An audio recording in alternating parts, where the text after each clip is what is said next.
Welcome back, guys. Everybody loves glute training, glute stuff. Glute videos always do very well. So today we're going to hop into 3 things to get better glute activation in your warm-up. Now, to kind of play into that, I think glute activation is largely bullshit. Things like monster walks and banded hip abductions, those are things that make people feel good. So like if there's some value to feeling good, then we can roll with some things like that, although I will kind of knock on those here in a second. But where I think people struggle to feel their glutes or appropriately train their glutes outside of exercise selection is an inability to access their glutes. So oftentimes people are very actually like concentric to their glutes, so they might bias more hip external rotation, or perhaps it's the exact opposite.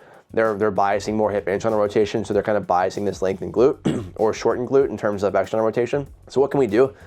Let's do some passive work to actually make sure we can access a full, stretch and shortening cycle from our glutes. Maybe we do some things like pigeon stretch, like foam rolling, things that we're gonna actually do to alleviate tension in our glutes so we can move better. That's probably step 1. I think people actually get that pretty well on in terms of applying that. Step 2 typically would be like doing a lot of banded stuff, getting super shortened. Now, this might be an issue if people are already biasing shortened glutes. Like we probably want the opposite. We wanna make sure we can actually achieve some length through our glutes. What I want to do is actually do something that's going to help me accomplish that, and I'm actually moving through a foolish range of motion. So typically when we're doing things to train our glutes better, what are we doing? We're doing things like hinging, we're doing things like split squats. So doing something as simple as putting a foam roller between my knees and just touching my toes should help me move through relative hip flexion, relative hip internal rotation. I'm constrained by the roller being between my knees to this more like knee under hip position where I'm going to bias better hip IR. I'm going to move through a lengthened and a shortened glute as I go through reps of that. That's probably a pretty good warm up for me to do before I do an exercise like a hinge, like a split squat, even like a leg press for glutes, right? Doing that before I move into that can help me access my glutes a bit better and get them, activated, quote unquote. I keep saying activated because, if we're alive, muscles are activated, right? Muscles are on. It's more so like if we were to translate that to what that really means, if I'm lacking activation, typically people are lacking access. Like I stated before, I can't access my glute very well because I'm either stuck shortened or I'm stuck lengthened, or I don't have the motor skills to actually move through an active range of motion very well. So how can I improve that? Again, passive stuff on the front end, move to some drills. We're gonna actually access better movement through the hips. In this instance, I said moving more through like a hinge pattern with a foam roller.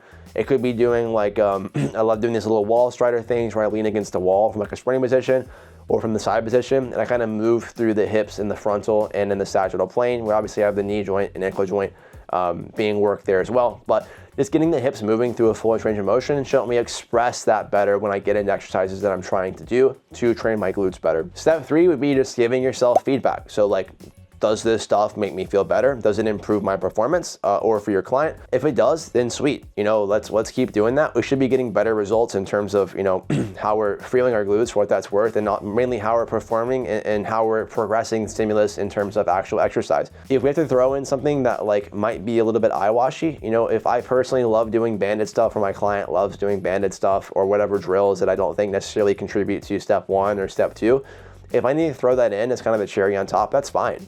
That's more than fine, right? Like there is a psychological side of performance. There's also a huge side of things that we don't know. So maybe there is something to that we're just missing, right? So in terms of like actually getting warmed up, getting ready to go, accessing our glutes better or activating our glutes better, let's make sure we have access first and foremost. In terms of activation, let's just move through a full, shortening and lengthening cycle.